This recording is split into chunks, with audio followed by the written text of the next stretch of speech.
a degenderization through integration with yourself, so that you always come back to life and never have to be again a husband or a wife.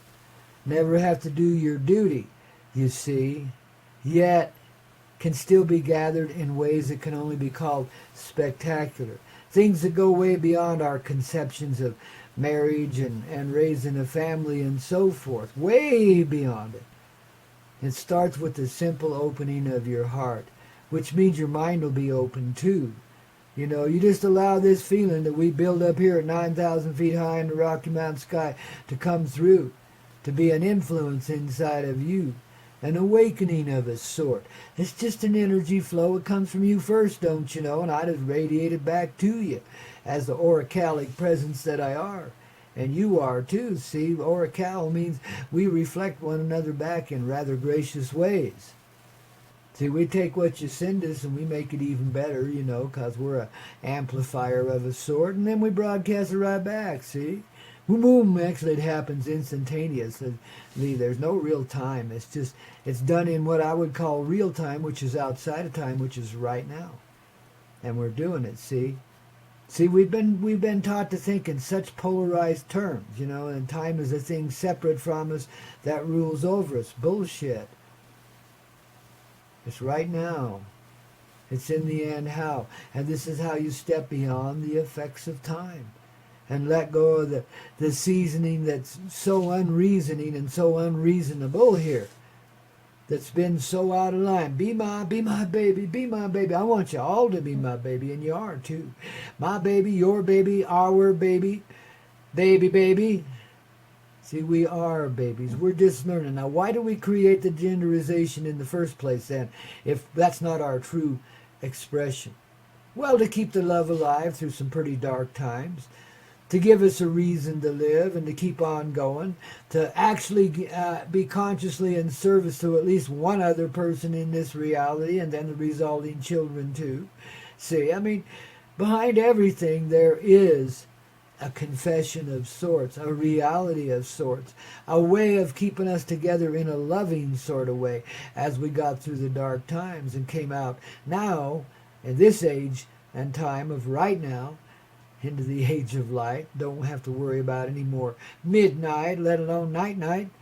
We'll be in the daylight always, man, and don't worry about it. You don't need the dark. You need the shading and the contrast. You need the gritty side of life so you can feel. That's the deal. But you don't need to be a man or a woman, either one. You need to be a human. And that is a very neutral term, baby. But it ain't neutral at all. Because there is where the passion of humanity is in the unified person. This is when your passions can get some focus and start to produce some real rewards for you and all these others too. This is when we step back in the direction of becoming creation, babies. When we realize the nature and the conditioning of the programming within us, and how we've been made right from the beginning of our life to feel separate from that other gender in some way, or to find strange attractions for our own gender, whatever, I don't know. It's just however it comes out. That's how we play. We're all born with a little different mix of it, wouldn't you say? See? And there's no judgment in it. It's just about keeping love alive until we come to this time of now where we can thrive. Because as a tribe, we start to look through ourselves. We start to look to ourselves. We start to understand ourselves and give up the identities that we've established here, because our identity is in the soul presence of the heart, the divine intelligence that lives there. That is what makes us a unique person, and also where our unity is between all of us, don't you see? And we've walked through a lot of separateness and a lot of pain because of our associations in the romantic ways between the genders. Doesn't always work out just right. Sometimes it's more like a fight than it is love. But yet there's love even behind the fight. I want you to be better for me, blah, blah, blah. You know what I mean? And we tend to put a lot of pressure on one another when we live together, you know. Don't even like the smell of one another's farts after a while. Well, never did, really. But have to accept our humanness as part of it. See, so it's not a bad little walk. It's a good thing to do. I'm not advocating give it up. I'm saying, here's what you do inside. If you really want to get outside of all this craziness that we've practiced in the loving and the sexual and sensual areas here as human beings, and get into something very, very real, that, you know, what these songs have in the background, in the multi-dimensional way, is the suggestion that love is far more expansive, and that when you truly can be unified, really, really neat things start to happen, eh? That's getting it underway in the creative sort of way. That's coming back to the power of your heart. And it'll reform this earth across the earth if you just allow yourself to feel and be this deal. And let go of that pain, I'm telling you. Every time I tune in, I feel it. You know, just let it go. We don't need no pain no more. And what you all in such great pain for? Why do we retain that nasty little pain? Because there's a part of our heart that likes the seasoning of it, that finds great joy in the pain and the suffering that it creates. If you can see that, you just depolarized it, which degenderizes it, which lets you be a loving being and no longer have to retain the pain. You just transformed it into joy. A sweet, simple, quiet joy. You rolled through the pain. You found all the various causes of it till you got right down to the root of it. What was the original pain? Being separated, polarized inside of ourselves, let alone genderized outside of ourselves, so we would always be somewhat desperate to be with ourselves in some way, in that other self, that other person that seemed to be our other half. What a dream. And what a nightmare it's become, huh? I mean, the concept is beautiful, for two people to be loved, and love ever growing, ever expansive, and to celebrate that often and to expand themselves all the way through creation, to live a beautiful life in contribution to one another as well as to our progeny, etc. I mean, there's nothing wrong with that vision. It's beautiful. It just doesn't hold too well in this 3D reality, does it, see? The couples cling and claw and drown in love's debris, as old Carly Simon says. In fact, we ought to play that song. I'm going to find it here. Give me a minute. But, you know, wow, babies. It just hasn't been what it's always supposed to have been. Now, has it? No. And will it ever? Well, yes. When you start to get it on inside of yourself. When you start to let this love come forward in your chest and fill you up like a full vessel of life that you are, overflowing with it because there's so darn much of it. You're bountiful in it, right? Right. See? And I'll tell you the truth, it's because you accepted all of your elements of varying degrees of male and femaleness, as well as the personal bodily expression that you are. And this will change the way of your being. You won't be an arrogant dickhead being a man anymore. You won't have to be. You'll be comfortable inside of yourself. You won't have to get power over the woman in order to be able to love her. See, or over your family. You won't be the dominant energy anymore, and neither will she, because she is you and you are she inside of yourself, don't you see? This is where we find the unity. This is where we find the great beginning. We have to move beyond the cultural conditioning and not identify ourselves as a particular gender, but celebrate ourselves as such. So you don't give up your maleness or your femaleness. You just give up the genderization that goes with it, the cultural conditioning. You're that, you'll do that. You're that, you'll do that, you know. And getting all lost in the beauty of it, you see. And there's nothing wrong with being beautiful. That's what we're here to be, is beautiful. And to stay that way forever. Ever expansive in our beautiful creation, eh? Look around you, man. Well, doesn't it astound you that everything is so gathered together anyway? I mean, there's a natural order to things everywhere you look. The sun comes up in the morning, goes down at night. The birds sing when the sun comes up. The loons sing when the fog's on. Ooh, I love that sound. Etc. You know, I mean, the leaves grow, the trees grow, the flowers blossom in the springtime. Cactus flowers are coming out now here in this Sangre de Cristo area, man. Wow.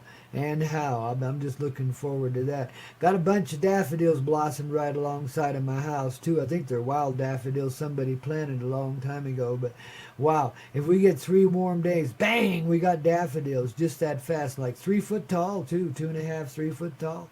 And big old blossoms on them. They're incredible. They just whoosh, like Jack and the Beanstalk, man. Well, see, that's exactly what's going to happen to you and me, too, as we allow the sunshine to come on through and let ourselves have 2 or 3 warm days inside in this moment of time of right now, which is outside of time, to see that we really are divine and divinely joined with all presences, all energies and powers inside and all around ourselves. But it starts inside. When you see that unity, when you allow yourself to see beyond the bullshit reality that we've been planted in, man. And I'm telling you, most of our male and female stuff, not all of it, but most of it is pure, simple bullshit. Which means it's unreal. It has a bullshit edge to it. Because people come together for not always loving purposes, though love is in the background always, you understand.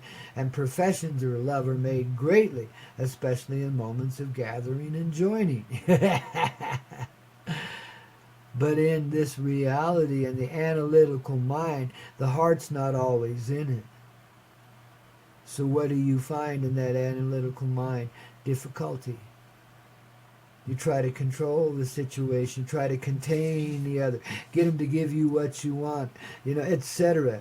Give directions, control, tell each other that you're, no, anyway. You know how it flow, you know how it go. And we don't have to live that way no more.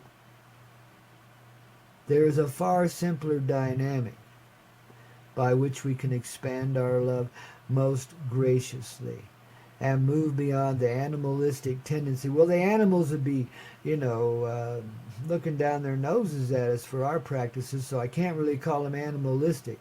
For the desperate, there we go, clinging and clawing that we be in this reality between the races. I mean, the races of gender. There ain't no race. And in truth, even though we look very different, there is no real gender. There is a way of celebrating. Now, you know from yesterday's experience here on the Coyote Medicine Show, only on the Hazy Radio Network, we did a little past life integration, you see, and past lives can be either male or female. Our soul does not know the difference. It encourages itself to play all roles, and it likes it. It might identify more with one gender than the other, yet when it comes to gender, it's completely neutralized. It does not have a gender. The heart does not know a gender. It doesn't know itself as a boy or a girl. It knows itself as love. See, and when we're innocent children, that's the world we live in. Yet the adults around us start dividing us up and making us all super sensitive about the genderization. Girls go there, boys go there, and you can't pee in front of each other, etc. You know what I mean? Instead of just allowing a natural form of adjustment to come into being. And allowing people to see and be what they are as children, in innocence, for heck's sakes. You wonder where all the warpage and the violence comes from in this reality? Frustrated children that get genderized and polarized and fed a line of crap that's totally 100 million miles deep. And then we sit there and steep in it like rotten tea, man, or rotten manure out in the sun, That's what happens to each and every one. Yet it does boil down. After a while, compost out, and you got the natural elements, and there is the richness. The love that's always been there, despite all the games people play, ourselves included, see? So what we're doing now is stepping out of a dishonest age, where the very basis of life was born of a great lie. That people are divided into genders and that we need to be desperate about bringing those genders back together, etc. You know, the perception. And no one wants to live alone, at least not back in those attitudes, especially when you're a kid. You know, you want someone with you. You feel like you don't have enough and you need that support. You need that supporting love. But you can give plenty of it too, right? See, so it's not a bad dynamic, but it's a lie. You don't need the support of another, nor do they need to be in support of you. And if you're going to be obsessional about it and obsess over one another, you might as well expand that out and obsess over the whole human race. Because everybody and everything is beautiful. And everyone deserves that kind of love. Everyone. And the only way I know of producing it is to move beyond the genderization. You can celebrate maleness and femaleness together, of course, but not as separate genders. As a heart that's unified inside its soft, sweet little hide, ready to take that ride and celebrate with another. See, it's the poetic dance of life. And when you're celebrating in that way, it's not some private little act you have to go away and do in the darkness. This is something that you're celebrating and sharing with all of creation consciously so. See, but you got to get past all these ideas of this is right and that's wrong and guilts and burdens to go with it and find the blessings in all of it. And again, I point you back. And it's not really neutralizing your genders. It's bringing yourself forward in full presence as a human being, a gift of love to all of humanity and all of creation. To see yourself quite differently than you ever have before. To appreciate your natural beauty and wonder and the body that goes with it. But see that because you can see it in yourself. Look around and see if it ain't in everybody else. Male and female. See, if we were allowed to really grow up, and these white folks have never been allowed that, and I don't know about the other tribes, sometimes it comes in, sometimes it don't, you know, but if we were allowed, I mean, the last time I know about anything like this happening was, 1,000 years ago, on isolated places around the earth, where little children can grow up seeing and knowing each other's body as well as they do everything else. And become acquainted with the feelings and passions and emotions that go with it in a more natural way because they don't isolate and separate as genders. They talk about it with each other. They experience each other in different ways, you know, and it's all innocent and it's all ripening you into a more adult, natural presence that can truthfully be an instrument of the universal love, the universal heart. Let that flow through you into another when the time's right, when everything's just right, and it becomes a deep and powerful magic. Not something you want to do with every other person you run into. If you're a male presence anyway, see how genderized we are. Ooh, gotta have it. Ooh, isn't she pretty? Oh, God, look at that one. See, I've been as bad at it as anybody, but that's a beautiful thing, too. It keeps you fascinated with life and looking for love and developing your own ability to love, etc. You go through, you know, sometimes if you're real experiential, you go through several different relationships trying to build this thing together, to get the right combination, etc., which might be an elusive little lie that we're chasing, yet it's a truth. But the unity we're looking for out there is in here, you see. And when you step past the genderization, the cultural conditioning of that, you know, and live as the innocent child, you don't have the needs and desires that drove you so wild before. You're fully present and satisfied within yourself. You need nothing from anyone else, yet you're getting everything from them too, because we all live in the mutuality of creation. And in this great love that we hold for ourselves as an ever-present unified person, we unify with all of the life around us. So it's like each person, each thing, each being, every little flower, every little bee, every little tree is our married and romantic partner. To put it into human terms. So you can't reduce it down to that really, because in marriage is obligation. In obligation is death.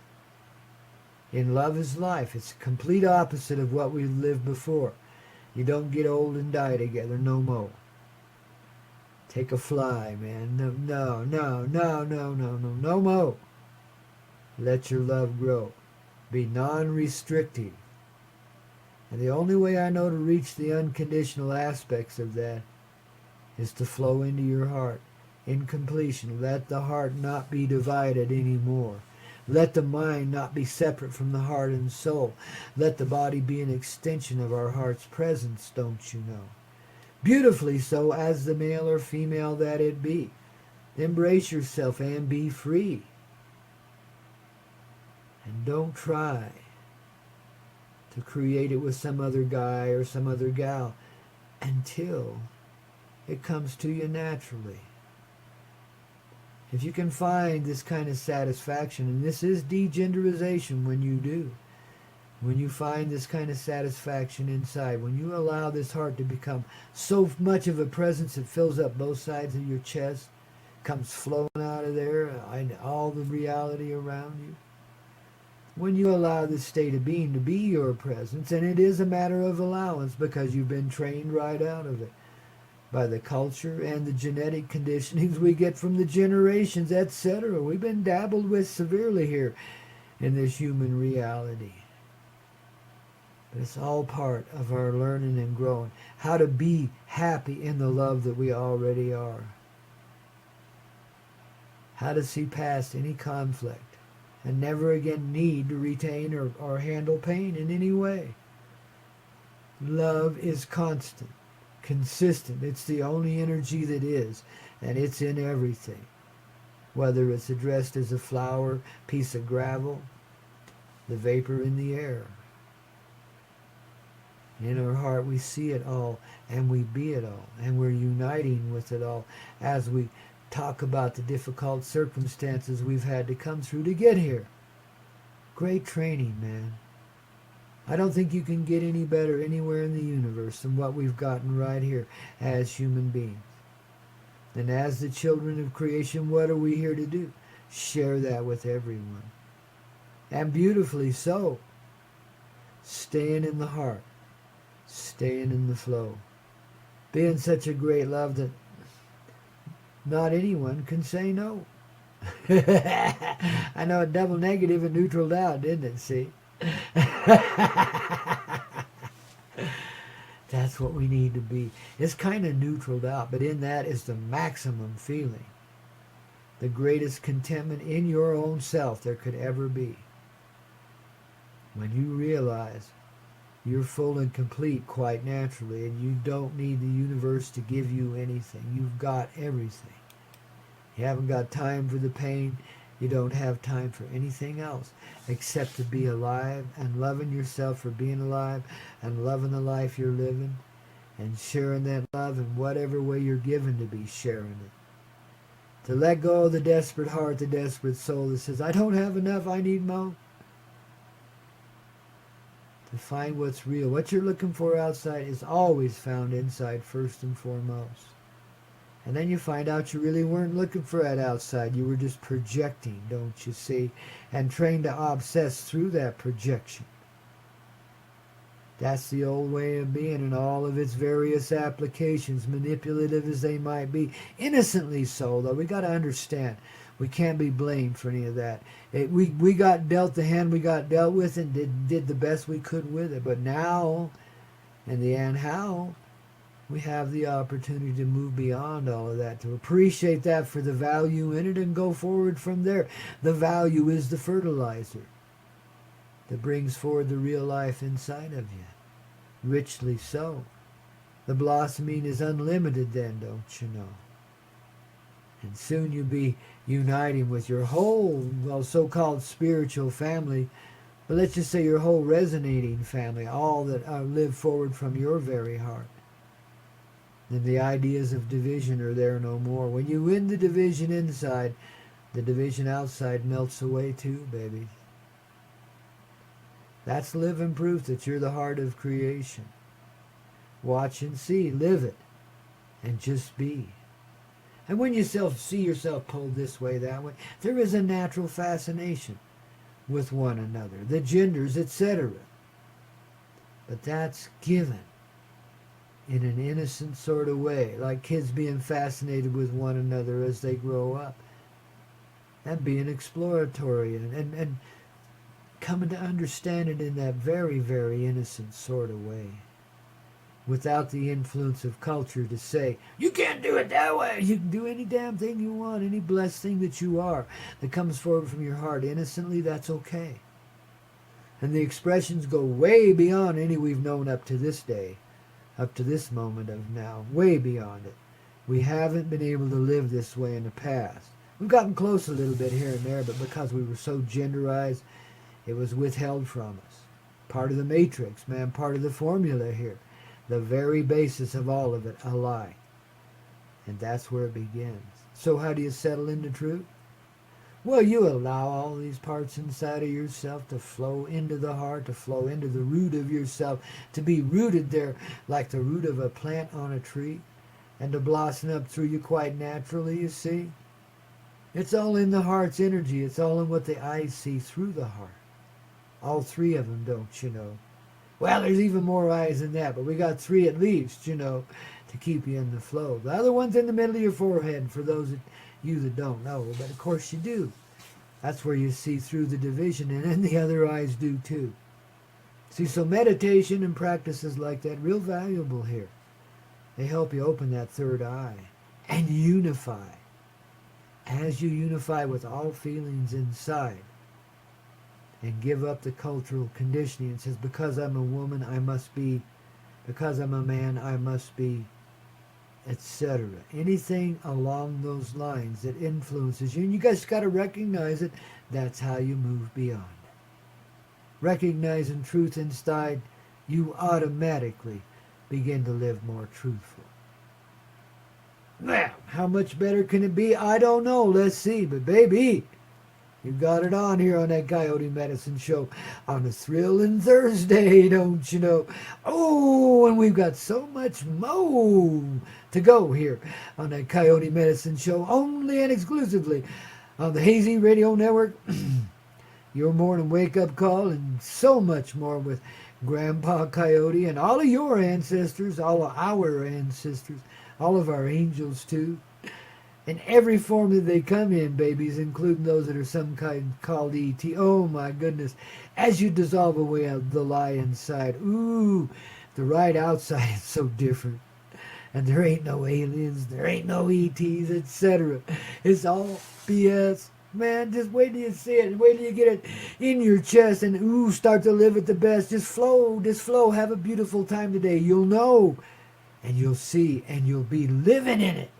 No one has to prove anything. You don't have to believe anything anymore. Just be in the heart. Let it flow any way it want to go.